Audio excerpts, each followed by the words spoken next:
भारत और अफगानिस्तान मिलकर पाकिस्तान पे हमला करेंगे, आ जाओ तुम दोनों का शौक पूरा कर दो। अच्छा, आपने टेक होम लाना था ना कुछ कि हमने मारा, ये देखे हम जीत के आ गए, तो वो लोगों को नजर नहीं आया, तो लोग हिसाब तो मांग रहे हैं। जब ये नहीं मिल रहा तो फिर वो कंटिन्यूएशन में कहते हैं 02 तंदूर लगानी है, वो करना है, ये करना है। ट्रस्ट का ये आलम था कि 3 साल इन J-10C पायलट्स ने कुछ नहीं किया सिवाय एंटी राफेल टैक्टिक्स के। इधर ये जहाज टेक ऑफ कर रहे थे तो पाक फिजाइया ने ऑर्डर्स क्या दिए थे, टेक ऑफ परमिशन मांगनी होती है at take off point. Permission दी गई थी clear to take off, clear to shoot. और इस दफा वो अपना जो अटैक ऑन पाकिस्तान है उसको और एक्सपैंड करना चाहते हैं। ट्रॉफी दी नहीं गई, अभी मैच होना है, कुछ ओवर्स अभी बाकी है।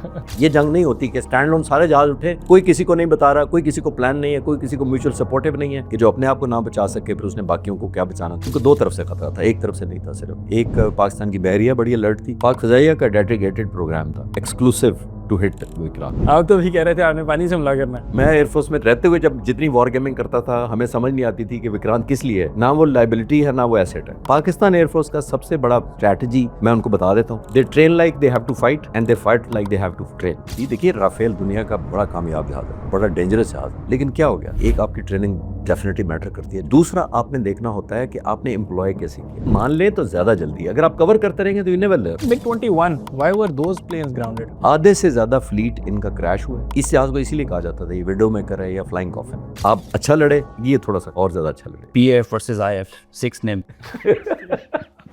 Hello, assalamu alaikum everyone. मैं हूं Ismail Qasim and I welcome you all to another very special episode here at the Karan. Today we are joined by Air Commodore retired Khalid Chishti, Sitara वसालत recipient और सितारा इम्तियाज़ military award winner as well recipient कहना चाहूँगा मैं। Sir, thank you so much for your time. बहुत शुक्रिया आपने invite किया Irfan. Good to have you over here once again. Thank you. आपके साथ बैठ के बड़े नेशनलिस्टिक सेंटिमेंट उजागर हो जाता है। अल्लाह करे जी, अल्लाह की देना, शुक्रिया। मैं आपको स्टार्ट में बताना चाहूँगा, हमारी अच्छी खासी ऑडियंस है जो कि भारत में बैठ के हमें सुनती है, क्रिटिकली इवैल्यूएट करती है कि लफ्ज़। तो this show is dedicated to all of you. I dearly hope कि आप you like the content because I don't think कि आपको अच्छा लगने वाला है। ख़ास आज भी कैसे देख रहे हैं सारा मिजाज निज़ाम इंडिया का, overall posturing, how is it shaping up? मैं अपने इंडिविजुअल व्यूज़ को कह देता हूँ, अगर जो आपके देख रहे हैं मैं उनको बताता हूँ। मैंने अभी एक रिसेंटली वीडियो बनाई थी तेजास की क्रैश के ऊपर, अपने चैनल पर डाली थी, और मैंने उसमें ये कहा था कि ये मेरी वीडियो एंटी इंडिया नहीं है, ये प्रो इंडिया है।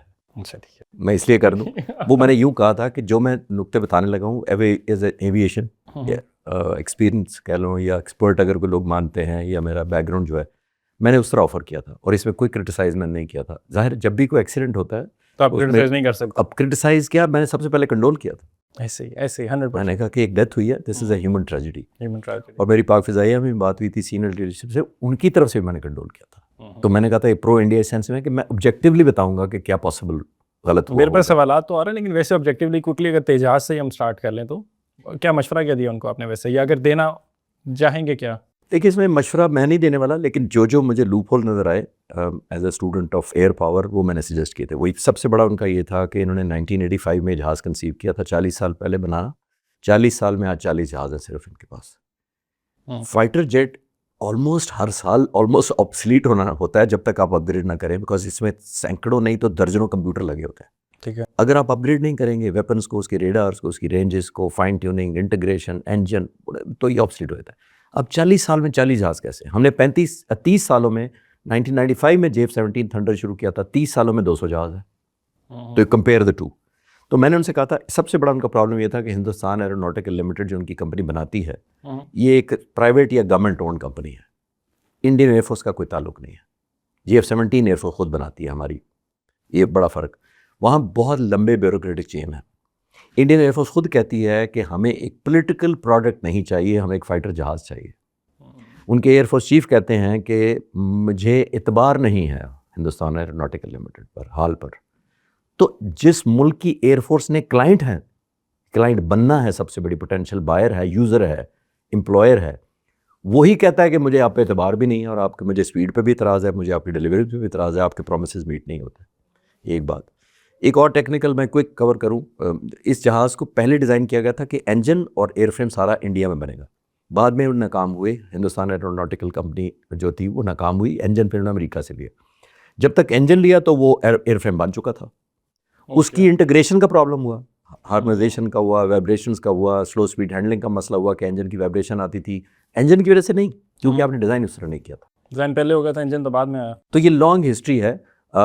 लैक ऑफ ट्रस्ट है, सप्लाई ऑफ पार्ट्स है, अर्जेंसी नहीं है उनके अंदर। और जैसे मैंने कहा कि सबसे ज़्यादा डिस्कनेक्ट ये है कि एयरफोर्स जिसने खुद लेना है वही कंफर्टेबल नहीं है। नहीं, अपने उनके एयर चीफ तो बार बार कह चुके हैं कि हमें डिलीवरेंस नहीं मिलती, डिलीवरी नहीं होती इनकी। जी, 9 जनवरी की उनकी गूगल करके प्रेस कॉन्फ्रेंस निकाल लें, public press conference. Indian air force chief ने कहा था कि मुझे तेजास चाहिए, 2016 से लेकर आज तक 9 साल मुझे एक भी जहाज़ नहीं मिला। और उस वक्त उन्होंने कहा था इस मई कॉन्फ्लिक्ट से 5 महीने पहले कि मुझे इसलिए जहाज़ चाहिए कि मैं रेलिवेंट रह सकूं और दुश्मन पर अपना खौफ रख सकूं। मई आया, ना रेलिवेंट रहे ना खौफ रहा, ना रेलेवेंट रहे। तो कहा एयर चीफ ने था, मैं उनकी इसलिए प्रोफेशनल इज्जत करता हूं उनकी, उन्होंने फोर्स ही किया था कि अगर आप नहीं देंगे तो ये होगा, और वो हुआ। चले आगे चलते हैं। 30 मई को उन्होंने दोबारा प्रेस कॉन्फ्रेंस एक पब्लिक में कहा, 30 मई को कॉन्फ्लिक्ट के बाद उन्होंने कहा कि मैं जब साइन कर रहा होता हूँ कॉन्ट्रैक्ट कुछ जहाज़ का या मिसाइल्स का, तो मुझे सिग्नेचर करते वक्त पता होता है कि ये डिलीवरी डेट गलत है और मीट नहीं होगी, मैं फिर भी साइन कर देता हूँ। तो एक हेल्पलेसनेस आप देख रहे हैं इनके एयरफोर्स चीफ में। यहाँ मैं पाक फ़िज़ाई के सरबराह से कई दफ़ा मिला हूँ, कोई हेल्पलेसनेस है, एक एलिमेंट ऑफ अर्जेंसी है, परसुएशन है, टीम इंस्पायर्ड है, और उनमें एक टाइमलाइन की इतनी जल्दी है कि जैसे टाइमलाइन मीट ना हुआ तो शायद हम रेलिवेंट नहीं रहेंगे, तो वो एवरी डे वो काम करते हैं टीम। तो दोनों में लीडरशिप में जितना फ़र्क होता है, लीडरशिप तक नहीं रहता, रेडिएट डाउनवर्ड करता है, ट्रिकल डाउन करता है उसका effect, down to the lowest technician and airman and engineer तक इफेक्ट होता है।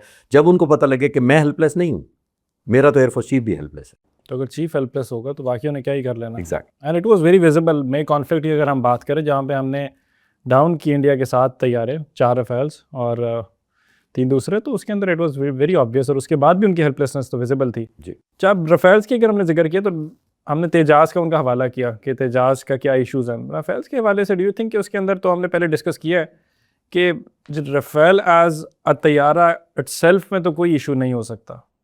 मैं तो कभी भी नहीं माना कि उसके अंदर कोई इशू है। तो One of आया the- capability of the pilots of the Indian pilots, देखिए, employment, employment, training and employment, 2 चीज़ों की कमी हिंदुस्तान की है। फिर मुझे नज़र आई वो ये थी, देखिए राफेल दुनिया का बड़ा कामयाब जहाज़ है, बड़ा डेंजरस जहाज़ है। उसका एयरबोर्न स्वीट जो इलेक्ट्रॉनिक स्वीट है बहुत ज़बरदस्त है, 150 किलोमीटर का उसका मिसाइल है, आने वाले मिसाइल को डिटेक्ट करता है। लेकिन क्या हो गया, आपने जब एक मशीन लेते हैं, एक आपकी ट्रेनिंग डेफिनेटली मैटर करती है, जो पाक फ़िज़ाई का एज था और है अल्हम्दुलिल्लाह।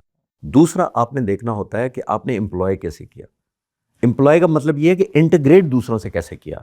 Did you fight as standalone fighter aircraft? Standalone बहुत कैपेबिलिटी है। मैं कहूँगा वो टीम मेंबर था, टीम मेंबर नहीं था, और उनका कोई भी जहाज़ टीम मेंबर नहीं था। स्टैंड लोन मिग 29 बहुत ज़बरदस्त जहाज़ है, अपग्रेडेड वर्जन है उनके पास, SU-30 बहुत ज़बरदस्त जहाज़ है, मिराज 2000 बहुत जहाज़ है। जहाज़ स्टैंड लोन और चीज़ होती है, उनको as a one team member, just like आपके नौजवान, आप जैसे व्यूअर होंगे, फुटबॉल की टीम है, आप सुपरस्टार इकट्ठे कर दें, लेकिन अगर वो एक दूसरे को पासिंग, ड्रिबलिंग, डिसीविंग, डॉजिंग करके गोल पहचाना नहीं जानते, तो स्टैंड लोन सुपरस्टार हो सकते हैं कोई, लेकिन आपस में उन्हें हार्मोनाइजेशन नहीं है। अब ये जंग ऑर्केस्ट्रेशन हो चुकी है जो पाक फ़िज़ाई ने लड़ी। इट्स लाइक ऑर्केस्ट्रा, मुख्तलिफ इंस्ट्रूमेंट्स को आपने जेल करना होता है to create a beautiful sound. क्या बात, ये उस तरह होती है। ये जंग नहीं होती कि स्टैंड लोन सारे जहाज उठे, कोई किसी को नहीं बता रहा, कोई किसी को प्लान नहीं है, कोई किसी को म्यूचुअल सपोर्टिव नहीं है, कोई किसी को प्रोटेक्शन नहीं दे रहा, और किसी के बिहाफ पे वैल्यू ऐड नहीं कर रहा, तो फिर जंग कैसे लड़ी जाती? ये सब जयशंकर साहब जो इतनी हॉस्टाइल स्टेटमेंट्स दे रहे हैं targeted against Pakistan, why do you think वो अभी भी करी जा रहे हैं? बिकॉज एज इट स्टैंड्स तो कुछ भी तब्दीली नहीं आई ना। उनकी कोहेजन जिसकी हम बात कर रहे हैं, या उनकी जो यूनिटी इन कमांड है, वो तो हमें फिर भी नज़र नहीं आएगी। और इस दफ़ा वो अपना जो अटैक ऑन पाकिस्तान है उसको और एक्सपैंड करना चाहते हैं, सपोजिटली शायद पानी को भी इस्तेमाल करना चाहते हैं, जो कि लास्ट टाइम वो नहीं कर पाए थे। देखिए, इसमें रेलिवेंट रहना उनकी मजबूरी है, और उन्होंने इतना ज़्यादा हाइप क्रिएट कर दी थी अपने लोगों के जहनों में। अब ये वो शो कर रहे हैं कि अभी वर्ल्ड कप का ट्रॉफी दी नहीं गई, अभी मैच होना है, कुछ ओवर्स अभी बाकी हैं। ये वो उम्मीद है जो आप बच्चे ज़्यादा समझेंगे कि अब ऐसे ही कहें किसी को कि नहीं अभी ट्रॉफी का फैसला नहीं हुआ, अभी हमने कुछ ओवर खेलने हैं, और ओवर हमारी मर्जी के होंगे, जगह हमारी मर्जी की होगी, टाइम हमारी मर्जी का होगा। तो लोगों को आपने एक हाइप क्रिएट पहले की, अब आपको वेंट आउट करने का तरीका नहीं मिल रहा। देखिए, जब आप हिंदुस्तान जैसा बड़ा मुल्क, मैं अक्सर कहता हूँ कि इतना बड़ा मुल्क आपने ऑफेंस लॉन्च किया। देखिए, जब आप कोई मुल्क ऑफेंस लॉन्च करता है, उसके बाद चॉइस होती है इनिशिएटिव, सरप्राइज की, place of choosing, type of weapon choosing, day and night, and with what volume and 100 जहाज भेजेंगे, 500 भेजेंगे, 50 भेजेंगे, 2 भेजेंगे, सारा आपके पास इनिशिएटिव, एवरीथिंग। इतना कुछ करने के बाद पाकिस्तान के पास क्या था? Defend defend defend. We didn't know 5 minute के अंदर आप 42 जहाज रात को 12:30 बजे हवा में भेज दिए, सैल्यूट टू द एयरफोर्स। तो ये अब लोग पूछते हैं कि आपने इनिशिएटिव लिया, सरप्राइज आपने दिया, सब कुछ आपकी मर्जी का हुआ, तो वॉर ट्रॉफी किधर है? वॉर ट्रॉफी तो नीचे जमीन वॉर ट्रॉफी पूछते हैं ना लोग कि ट्रॉफी किधर गई हमारी। अच्छा आपने टेक होम लाना था ना कुछ कि हमने मारा, ये देखे हम जीत के आ गए, तो वो लोगों को नजर नहीं आया, बल्कि जहाज उनके 8 जहाज लैंड नहीं किए ड्रोन में ला के, तो लोग हिसाब तो मांग रहे हैं। अब जब ये नहीं मिल रहा तो फिर वो कंटिन्यूएशन में कहते हैं 02 तंदूर लगानी है, वो करना है, ये करना है। उस पर मैं कमेंट करना नहीं। मैं वहीं पे बड़ा रह गया कि 5 मिनट के नोटिस के ऊपर 42 जहाज हमने हवा में उड़ा दिया। अल्हम्दुलिल्लाह। अल्हम्दुलिल्लाह उसके लिए। और एक यूनिक मैं ऐड कर देता, देखिए मैं एज अ फाइटर पायलट आपको बताते चलूँ कि जब हम हवा में जाते हैं तो हमारा मिशन डिफाइंड होता है, is it a defensive mission और ऑफेंसिव मिशन। ये यूनिक 12:30 बजे 42 जहाज हवा में हैं जो डिफेंसिव के लिए टेक ऑफ किया था, क्योंकि वो अप्रोच कर रहे थे इंडियंस 85 जहाज, तो इनको काउंटर करने के लिए भेजा था, टू डिफेंड, रोकना। जब हमने देखा कि उन्होंने वेपन फायर कर दिए तो फिर ये इनको हवा में ऑर्डर दिया गया गो ऑफेंस। ये नहीं होता, दुनिया की किसी टेक्स्ट बुक में ये नहीं पढ़ाया जाता। From changing your mission mid air from defensive to offensive. Defence हमें बताया पहले जाता है कि you are defensive element, we are offensive element. जिन्होंने ऑफेंस करना होता है वो एक और फ्लीट होता है। इधर 42 जहाज़ों को हवा में कहा जाता है convert, don't let them go back. और एक और बड़ी इंपॉर्टेंट बात शायद आपके प्रोग्राम में पहले नहीं की थी, क्योंकि मैं भी एयर हेडक्वार्टर गया, ऑपरेशंस और टॉप लीडरशिप से मिला। इस्माइल, ट्रस्ट का ये आलम था कि 3 साल इन J-10C पायलट्स ने कुछ नहीं किया सिवाय एंटी राफेल टैक्टिक्स के। They were told no ground missions, no army support mission, no seaward mission, navy को सपोर्ट का आपने नहीं करना, वो दूसरे जहाज करेंगे। You will only focus on Rafale, full stop. 3 years. That's news. For 3 years. For 3 years मैं मिल के आया हूँ। मैंने अपने YouTube चैनल पर, मेरे नाम से ही है, मैंने J-10 के पायलट्स के इंटरव्यू किए थे। जब मैं इनसे पूछता था क्या मिशन उड़ते, उस वक्त मैं कह नहीं सकता था, अब मैं कह सकता हूँ। उस वक्त इन्होंने कहा कि सर सिर्फ हम एयर कॉम्बैट करते हैं, 4 versus 4, 4 versus 4, 4 versus 8, 16 versus 8, out numbered. सबसे बड़ी एक जो बात जो शायद मैं कमी गई है किसी चैनल पर, देखिए ट्रस्ट का ये आलम था कि जब ये जहाज़ टेक ऑफ कर रहे थे तो एयर चीफ की तरफ से आमतौर पे एज अ फाइटर पायलट जब मैं हवा में होता हूँ तो मुझे क्लियरेंस लेनी पड़ती है before shooting.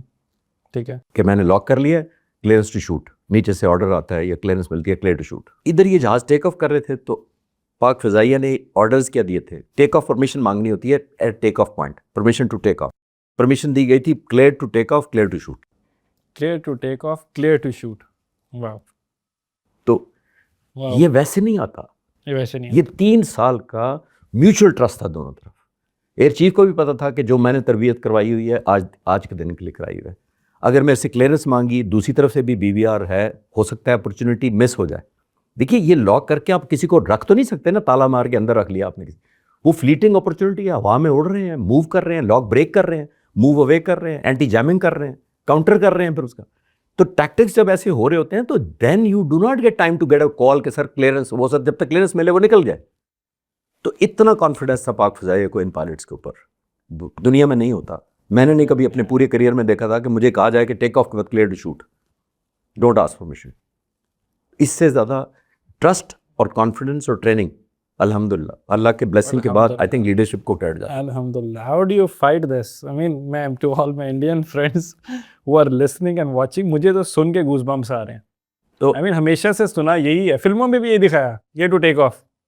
Exact. Never has in history been reported कि clear for take off, clear to shoot, clear to shoot. The sort of confidence. Right, interesting, very interesting. मैंने अभी आपने हवाला दिया MiG-29 का। MiG-29 के ऊपर मैं आना चाहूँगा क्योंकि MiG-29 if I am not mistaken Vikrant के ऊपर मौजूद रहे इस कॉन्फ्लिक्ट के अंदर भी, लास्ट कॉन्फ्लिक्ट के अंदर भी, और एंगेज नहीं कर सके, मतलब दे वर नॉट अलाउड टू, क्या कहते हैं उनको, उड़ने नहीं दिया गया उनको, और इंगेज नहीं किया गया था, बैटल नहीं किया गया था। वो तो आप बेहतर बता सकते हैं। कमांडर फैसल शबीर कोटेड के साथ 800 किलोमीटर दूर के ऊपर विक्रांत आया था, और विक्रांत को उन्होंने बहुत बेचा था, थोड़ा नहीं बेचा था, कि विक्रांत जी, विक्रांत विक्रांत विक्रांत भाई खड़ा रह गया और इन पे वापस चला गया। सो मच सो कि कमांडर साहब ने ये भी कोट किया कि वो वापस जाके उनको अपने जो उनका सतह समंदर से दूर ले जाके उनको अपना जो ज़मीन है उसके पास ले गए थे उसको, सो दैट उसको एयर कवर दे सके। तो कह रहे थे जिस विक्रांत को, जिन जहाज़ों को खुद एयर सपोर्ट की, एयर कवर की ज़रूरत है, उन्होंने क्या ये सॉल्ट कर लेना था। तो MiG-29 के ऊपर तो हम आएंगे। MiG-29 मेरा कमेंट था जहाज़ों की, अगर हमसे इस बात करें, तेजास हमने कवर किया, राफेल्स कवर किए कि वो भी बहुत अच्छा है। MiG-29 पे मैं कमेंट लेना चाहूँगा, लेकिन उससे पहले MiG-21, why were those planes grounded? वो सितंबर में हुए, आखिरी 2 स्क्वाड्रन रह गए थे, इस कॉन्फ्लिक्ट के बाद ग्राउंड कर दिए गए, आखिरी 2 स्क्वाड्रन थे। लेकिन हिंदुस्तान की हिस्ट्री बड़ी लॉन्ग है इस जहाज़ के साथ, 65 साल का तकरीबन एसोसिएशन इस जहाज़ के साथ है। रशियन जहाज़ है और ये तकरीबन over the period of time इन्होंने 850 जहाज़ इंडक्ट किए MiG-21। ठीक है। और आप सुनकर हैरान होंगे शायद, और इंडियन व्यूअर्स के लिए भी हैरानगी होगी कि 450 क्रैश हुए हैं। 450 क्रैश हुए हैं आउट ऑफ दैट तो इनमें से 200 पायलट भी मारे गए अल्लाह माफ करे। और उसमें से 30 सिविलियन भी ज़मीन पर मारे गए ओवर दी 60+ ईयर्स। आधे से ज़्यादा फ्लीट इनका क्रैश हुआ है और उसका आधा पायलट भी साथ गए। इस जहाज़ को इसीलिए कहा जाता था ये विडो मेकर है या फ्लाइंग कॉफिन है, इसलिए। अच्छा, उसमें भी पायलट्स का कसूर मैं नहीं गिनता, सारा पायलट्स का नहीं गिनता। आप कहेंगे जी पायलट्स अच्छे नहीं थे, ऐसा नहीं होता। देखिए वही जो हम बात कर रहे थे कि तेजास जहाज़ ने रिप्लेस करना था ग्रेजुअली, 85 में ये इंडक्ट करने का सोचा गया तेजास को। 40 सालों में इनके पास 600-700 जहाज़ होने चाहिए थी अगर उन्होंने रिप्लेस करना था MiG-21 को आहिस्ता आहिस्ता। जब वो आ ही नहीं रहा तो इंडियन एयरफोर्स चीफ क्या करे? वो तो एयरफोर्स को बाकी तो नहीं ग्राउंड कर देगा कि ये रिटायरमेंट के काबिल आ गए हैं तो ग्राउंड करके मैं आधा फ्लीट आधा ग्राउंड कर देता हूँ। उन्होंने फिर इसको एडहॉक पे, मेकशिफ्ट अरेंजमेंट पे, कॉम्प्रोमाइज़ करके सेफ्टी के ऊपर, स्पेयर पार्ट्स करने होने की वजह से कैनलाइजेशन करके एक जहाज से दूसरा पैनल निकाला, उसको उड़ा दिया, फिर उससे डाला दूसरा उड़ा दिया, इस तरह उड़ाते रहे। chaotic है ये तो। जिस तरह वो इस तरह उड़ाते रहे तो रिजल्ट ये सामने था, क्योंकि वो फ्रेश सप्लाई या इंडक्शन आ नहीं रही थी तेजास की शक्ल में। तो एडहॉकिज्म पे काम किया जिसकी वजह से क्रैश बढ़ते गए, जिसकी वजह से जाहिर है जब जहाज इतने पुराने होते जा रहे हैं ऑब्सलीट, मेंटेनेंस उनकी बाय द वे ओवरऑल भी lack of supply of funds, lack of supply of spare parts and technology. 50-60% उनकी सर्विसिबिलिटी है। 100 जहाज हैं तो एक गिवन टाइम में इंडियन एयर चीफ को कहें कि अगर सारे उड़ा दो जंग के लिए तो 50 से 60 उड़ेंगे 100 में से। तो एक एयरफोर्स की मेंटेनेंस की ये हालत हो, ऊपर से आप MiG-21 जो 60-65 साल पुराना जहाज हो, फिर as per promise Tejas induct नहीं हो रहा, तो फिर जाहिर है गैप आएगा बीच में, फिर कॉम्प्रोमाइजेज आएंगे और जाहिर है सेफ्टी हैजर्ड होगी। उसकी वजह से MiG-21 की ये हिस्ट्री है। It's very shocking. ये ब्यूरोक्रेटिक चेंज जो है इंडिया की, इसने तो इनकी तबाह करके रख दिया इनको। एब्सोल्युटली। और अभी भी बयानबाजी करी जा रहे हैं। What about MiG-29? Are they going to be any different? नहीं, MiG-29 बहुत बेहतर जहाज है और इन्होंने अपग्रेड भी किया, अपग्रेडेड वर्जन है इनके पास। और नंबर है तकरीबन इनके पास 200 के करीब। और समंदर में जो उड़ाते हैं जिसका विक्रांत आप जिक्र कर रहे थे, वो है सिर्फ 12 जहाज जो एयरक्राफ्ट कैरियर पे चलते हैं। और वो जो आप सही कह रहे हैं, कमांडर फैसल ने ठीक कहा कि वो 600-700 किलोमीटर दूर रखा गया, क्योंकि उनको दो तरफ से खतरा था, एक तरफ से नहीं था सिर्फ। एक पाकिस्तान की बहरिया बड़ी अलर्ट थी कि हम उसको डिस्ट्रॉय करेंगे। पाक फ़िज़ाइया का डेडिकेटेड प्रोग्राम था एक्सक्लूसिव टू हिट विक्रांत, ये मैं कंफर्म कर सकता हूँ। इंटरेस्टिंग, अच्छा जी। और पाक फ़िज़ाइया ने पाकिस्तान की बहरिया को शोर कराया हुआ था अल्हम्दुलिल्लाह, अल्लाह की ब्लेसिंग से। और ये कहा गया था कि अगर विक्रांत किसी स्टेज पे थ्रेट बना तो PF नॉकआउट करेगी जाके इंशाल्लाह। तो जब उनको खबर मिली तो फिर वो लाए हुए समंदर में और दूर ले गए कि कहीं ये थ्रेट का। और आपने बिल्कुल ठीक कहा कि जो अपने आप को ना बचा सके फिर उसने बाकियों को क्या बचाना था या क्या थ्रेट पोज करना था। हमारा डेडिकेटेड स्क्वाड्रन था जिसको ये ड्यूटी थी, जिसने रेसल की हुई थी। और जाहिर है इंडियंस को हमारे रिजॉल्व का पता था कि जो पाक फ़िज़ाइया ने नॉर्थ में किया है, जो 7 जहाज़ मारे हैं, तो साउथ में भी अगर हिम्मत हुई तो इंशाल्लाह ताला अगर उनको लाने की हिम्मत हुई तो हम नॉकआउट करेंगे। तो विक्रांत तो इनको और नहीं बेचना चाहिए फिर। विक्रांत तो बेचारा मुझे तो तरस आ रहा है उसके ऊपर। वो डिलेमा रहा है आज तक। मैं एयरफोर्स में रहते हुए जब जितनी वॉर गेमिंग करता था, हमें समझ नहीं आती थी कि विक्रांत किस लिए है।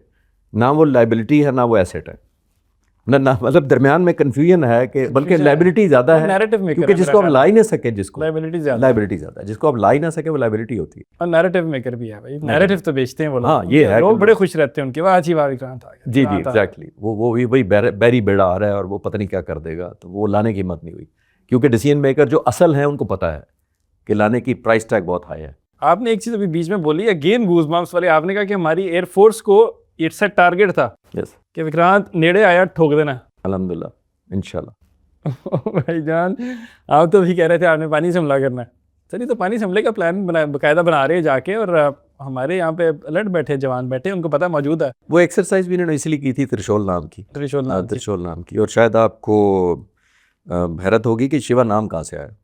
शिवा किसको कहते हैं? शिवा एक नेज़े को कहते हैं जिसके 3 मुंह होते हैं। ठीक है। और ये लॉर्ड शिवा का सिंबल है, और ये इसके नाम के साथ अटैच्ड है कि ये किस लिए इस्तेमाल होता था, टू एलिमिनेट इवल, ठीक है, एंड टू रिस्टोर बैलेंस। ये शिवा इसलिए इस्तेमाल होता था। तो इवल किसको कह रहे हैं और रिस्टोर किसके खिलाफ बैलेंस उन्होंने करना है, वो बेहतर जानते हैं, पहली बात। तो मैं तो कुछ नहीं कह रहा ना, मैं तो सिर्फ इंटरप्रिटेशन कर रहा हूँ कि मतलब ये है। I don't want to sound rude, मैं कहना नहीं चाहता, लेकिन शिवाजी भी कहते होंगे जानते की हो तुसी। आप रिसर्च कर लें, मैं तो अपनी तो कुछ नहीं कह रहा कि लॉर्ड शिवा का ये उसका था टूल, इमेजा था। एक बात देखिए, जो मैं इसको क्लोजली वॉच कर रहा था एक्सरसाइज को, बुनियादी तौर पर इन्होंने राफेल भी डिप्लॉय किया था साउथ में। और वो साउथ में राफेल भी अभी एक्सरसाइज में, अच्छा एक्सरसाइज, अभी एक्सरसाइज में हुआ ये था कि जब हमारे साथ मई का कॉन्फ्लिक्ट हुआ है तो पाक फ़िज़ाइया ने समंदर में बहुत एक्टिविटी की थी बिफोर मई, अप्रैल के एंड में और मई के शुरू में। ठीक है। तो इंडिया ने ये परसीव किया कि पाकिस्तान एयरफोर्स इस वक्त समंदर बेस्ड ज़्यादा कुछ अब एक्शन दिखाने वाली है। ओके। वो शायद मिसलीड हुए, तो उन्होंने भी राफेल लाए उस पहले बिफोर इट। जब वो राफेल लाए तो उसकी फिर इंटीग्रेशन नहीं थी। साउथ के जो समुद्री जितने उनके डिफेंसेस हैं, नेवी के जो सी वर्ड हैं, जिनके एयर डिफेंस वेपन्स हैं, मिसाइल्स हैं, उनकी शिप्स हैं, उनके साथ राफेल फिर कनेक्टेड नहीं था। तो they found a weakness again, and ये एक्सरसाइज करने का फिर मकसद उनका ये था मेरी नज़र में। तो हमारी इंटीग्रेशन तो उनसे बहुत बेहतर है, तो उनकी तो इंटीग्रेशन के मेजर मसला है जी। और देखिए, स्टैंड लोन तो दुनिया का आप कोई जहाज़ उड़ा लें, F-35 ले लें कल, नहीं, जब तक आप इंटीग्रेट नहीं करेंगे कि आपने टेक होम क्या करना है, रिजल्ट क्या लेना है, इससे सपोर्ट कैसे करना है, इसने वैल्यू ऐड कैसे करनी है, इसने पंच लाइन कैसे ऐड करनी है, इसने विनिंग शॉट कैसे मारना है। देखिए ना, किल पिक्चर एक मस्ट है कोई फाइटिंग फोर्स के लिए। किल पिक्चर के बगैर नहीं, you got to be everyone. ये हम मीडिया पे बात कर रहे हैं। At the end of the day जितनी आपकी टीम है, सबका क्या है? A good podcast reaching to the maximum viewers, ये आपका किल पिक्चर है। हम सारे उसी पे आप काम कर रहे हैं ना, ये सारी टीम आई हुई है यहाँ पे रिकॉर्ड कर रहे हैं, यही किल पिक्चर। जब आप क्लैरिटी नहीं है कि हमने करना क्या है, रिजल्ट क्या है, टेक होम क्या है, ट्रॉफी किधर है, तो फिर आप उधर आके जो कौम सिर्फ एक 1.4 बिलियन लोग तो पूछेंगे आपसे। I feel bad for their pilots, मतलब उन बेचारों का फिर क्या कसूर है? हो सकता है कि वो शायद कैपेबिलिटी में बेहतर हो। मैं तो देखिए इस्माइल, पूरी दुनिया में वो एक्सरसाइजेस करती है इंडियन एयरफोर्स। ये मिसलीडिंग है परसेप्शन हमारा कि बिल्कुल नकम्मे लोग, किसी ने ये डफर है। मुझे किसी चैनल पर उन्होंने डफर यूज किया, एक बहुत बड़ा एंकर है, हो नहीं सकता। Through out I disagreed. पूरे लाइव प्रोग्राम में मैंने कहा जी मैं नहीं एग्री करता डफर, बिकॉज अगर अमेरिका के रेड फ्लैग में हिस्सा लेते हैं, यूरोप के साथ एक्सरसाइज करते हैं, फ्रांस के साथ एक्सरसाइज करते हैं, रशिया के साथ एक्सरसाइज करते हैं, तो कभी एक्सपोज नहीं होते। गुड फ्लीट है उनका, प्रोफेशनल पायलट्स हैं। जंग और अमन के दरमियान यही फ़र्क है कि पीस टाइम और चीज़ होती है। पाकिस्तान एयरफोर्स का सबसे बड़ा स्ट्रैटेजी मैं उनको बता देता हूँ, they train like they have to fight and they fight like they have to train. They train like they have to fight and they fight like they have to, obviously they train like they fight. दोनों dependent हैं। ये नहीं होता कि मैं training और तरह करूँगा, लड़ूंगा और तरीके से। मेरी नियर वॉर लाइक ट्रेनिंग ही इसीलिए होती है। मैं एक्सरसाइजेज में जाकर देखता रहा हूँ मुख्तलिफ ऑपरेशनल बेसिस पर। ये 80-80, 70-70 जहाज़ में आते हुए देखता था, स्क्रीन के ऊपर दिखाते थे कि ये देखें ये एनिमी आ रहा है, ये हम जा रहे हैं, आपस में सिमुलेशन। सो इमेजिन करें अगर एक पायलट ने मेरे जैसे ने ज़मीन पर बैठ के विजुलाइज़ किया कि 70 जहाज़ आने क्या होते हैं, तो जो हवा में उड़ रहा है जिसने 70 फेस करने, उसके लिए तो रूटीन होगी ना कुछ अरसे बाद कि मुझे पता है 70 को कैसे मैनेज करते हैं। सो अल्हम्दुलिल्लाह अल्लाह की मेहरबानी से there was nothing shocking for them, लेकिन तैयारी बड़ी ज़रूरी है।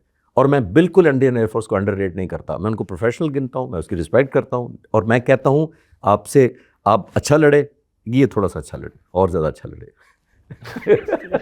इतने हम्बल ना हो, 7-8 जहाज गिरा दिए उनके, और भाई अच्छे थे आप यार।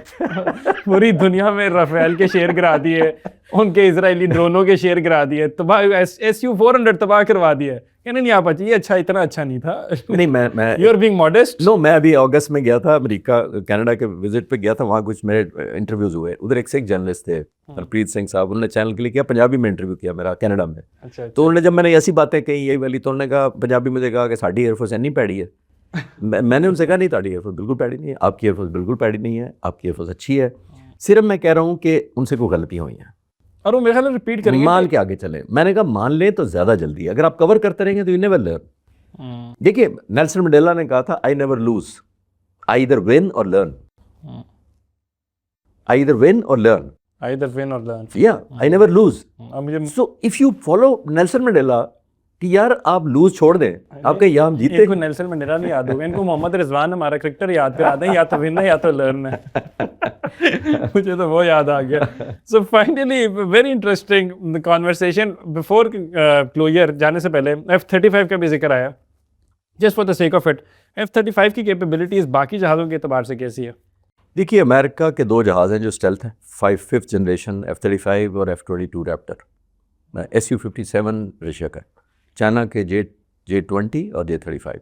ये 5 ही दुनिया में जहाज़ हैं जो इस वक्त रिकग्नाइज्ड हैं। बाकी काम कर रहे हैं, तुर्की काम कर रहा है, कोरिया काम कर रहा है और मुल्क काम कर रहे हैं। F-35 one of the best इस वक्त दुनिया में है, इसमें कोई शक नहीं है, लेकिन हाईली कॉम्प्लिकेटेड, हाईली डिमांडिंग मैं इस सेंस में कह रहा हूँ कि उसका मैं तब एज अ फाइटर पायलट मानूंगा कि वो कितना साथ लेके चलता है as a team member. F-35 India को ऑफर हुआ था 4-5 साल पहले, मैंने रिसर्च किया क्यों नहीं लिया इंडिया ने। एक तो इंटीग्रेशन इशू था इनका कि ज़ाहिर है इनकी बाकी जो रशियन फ्लीट है मोस्टली इनका, फिर MiG-21 जैसे मैंने अब बताया था कि 400 मारे गए, 450 जहाज़ ही क्रैश कर गया, तो क्या आपने उसकी से F-35 की सबसे बड़ी थी मेंटेनेंस, बड़ी महंगी थी इनको इंडियन ने। तकरीबन 1 घंटे की सॉर्टी जो एक जहाज़ की है वो 30 लाख रुपए की पड़ती है। तो यू कैन इमेजिन कि अगर रोज़ एक स्क्वाड्रन भी उड़े 10 स्क्वाड्रन तो आपको 3 करोड़ की तो सॉर्टी पड़ गई आपकी, या 6 करोड़ अगर 20 जहाज़ उड़ाते। तो उन्होंने पहले इसलिए नहीं लिया था। F-35 बहुत ज़बरदस्त जहाज़ है, अगर अमेरिका दे देता है तो पहली बात, लेकिन बड़ा क्विकली मैं आपको बताऊंगा, अमेरिका जब इस तरह देता है तो वो आपको वो पैकेज नहीं देता जो वो इजराइल को देता है। अच्छा, यस, मैं आपको F-16 का बता देता हूँ। इजिप्ट को उसने 200 F-16 दिए हुए, सेकंड लार्जेस्ट फ्लीट है दुनिया में तुर्की के बाद F-16 का दुनिया में, हमारे पास सिर्फ 75 है। ठीक है, इजिप्ट का 200 है। जो इजिप्ट को मिसाइल दिया हुआ है वो 35 से 50 किलोमीटर वाला दिया हुआ है F-16 के साथ। अच्छा, और जो इजराइल को दिया हुआ है F-16 वो 150 किलोमीटर का दिया हुआ है। ओके, तो वो जब आपको BVR है, BR दोनों BVR है। अच्छा, दोनों भी। तो एक को 40 किलोमीटर से आगे नहीं माने, वो कहता तुम 150 मार लो। तो अगर आपने जहाज जितना मर्जी वही दे दें, फोटोकॉपी दे दें, but how does it matter, आपने मुझे मारने वाली मशीन ही नहीं दी। तो F-35 सऊदी अरब के बारे में बात हुई थी, इंडिया के बारे में बात हो रही है, लेकिन मेरा मानना ये है कि शायद इनको फर्स्ट लाइन वेपन्स ना दे, जो कि बाकियों को नहीं देता। F-15 सऊदी अरब को दिया हुआ है, वो वेपन नहीं है जो इजराइल के पास है F-15 पे लगे हुए, उसी जहाज पे वेपन में वो जिसको कहते हैं ना हाथ खींच लेते हैं। और ये वही है जो इजराइल ने जब कतर पे हमला किया था तो यही ट्रैवल करके गए थे 10-12 जहाज। जी, वो B-2 था। नहीं, B-2 तो उसके ऊपर हमला के ऊपर नहीं इस्तेमाल हुआ था, जो बॉम्बर था जब ईरान के ऊपर उन्होंने अटैक हाँ जी, ईरान पे लेकिन जब इजराइल ने कतर के ऊपर पॉसिबली F-35 फिफ्थ वो रडार पे पिक नहीं होता, स्टेल्थ है, पिक नहीं होता। पिक नहीं होता, उन्होंने कहा यही था। पिक हो भी जाता तो अमेरिकन ने पिक करना था ना। अगला पॉइंट मेरा ये था, बस इतना ही काफी है। कि सबसे बड़ी बेइज्जती उनकी वहां पे, पिक भी उन्होंने नहीं करना था। बस ये इतना ही, वो कहते हैं हमें पता नहीं चला भाई, मैं नहीं पता लगा, तो पिक भी उन्होंने करना था। अच्छा sir, thank you so much, lovely discussion, thoroughly enjoyed it. आज मजा पता क्या आता है बात करके, आपको जो नेशनलिस्टिक सेंटिमेंट है ना बड़ा उजागर होता है। Thank you so much. वरना वो पॉलिटिकल रोलों के अंदर ना बंदा कहता है कितने फंस गए हैं यार, लेकिन हमारे साथ आते कहते हैं ध्यान दो फिर एक बारी। नहीं, I have to what I am सब कुछ इस मुल्क की वजह से। एब्सोल्युटली, एंड सब कुछ इस मुल्क के लिए है। Thank you, I hope you enjoyed the conversation. अब मुझे इस्माइल कासिम को इजाज़त दीजिए, अपना बहुत सारा ख्याल रखिए। अंटिल नेक्स्ट टाइम, अल्लाह हाफ़िज़।